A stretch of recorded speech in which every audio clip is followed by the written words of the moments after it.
It's absolutely horrible. They weren't set up to take this type of overload. Lori Muhammad is one of thousands of Hoosiers denied unemployment benefits. In her case, because an employer claimed she didn't qualify. She filed an appeal, but it's taken 7 months to get to an actual appeal hearing. I did not want to sit at home and sit idle. We've heard from multiple people like Muhammad struggling as they waited for unemployment decisions. So I put in a public records request with the state. That request uncovered this data, which shows pending unemployment appeals have increased exponentially since July, spiking to 28,000 in February.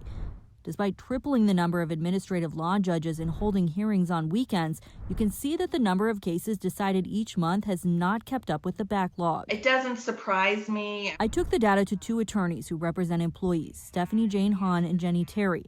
Both of them told me it lines up with what they've seen. I have folks who were basically making minimum wage, folks who were making six figures. They can't get anywhere. Waiting up to 5 months for your appeal has been fairly common for our clients. But we are working through that. I wanted to question the Department of Workforce Development about the backlog, but the department has denied all interview requests since last fall. What is your message? At a weekly news conference, we asked Commissioner Fred Payne what he'd say to Hoosiers stuck in the system. We'll continue to make sure that we'll pay all eligible Hoosiers, and we'll make sure that we get to them as quickly as possible.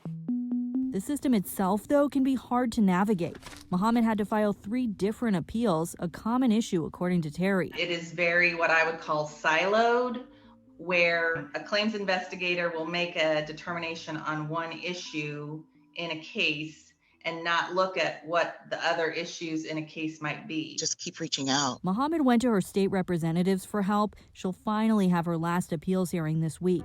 She and the attorneys I spoke to all hope the state reconfigures its system so this backlog never happens again. My circumstances were dire straits, and I'm sure theirs are too. So you can't afford to just sit around. This is in everybody's best interest for this system to work and to work properly. DWD took 2 weeks to respond to a list of questions I submitted by email. The department said it's sorting through a lot of unnecessary and duplicate appeals and adding even more judges, saying, quote, "We are now resolving appeals quicker than they are being requested." You can read more of what the department told me at this story right now on our website. Jill Glavin, CBS 4 News.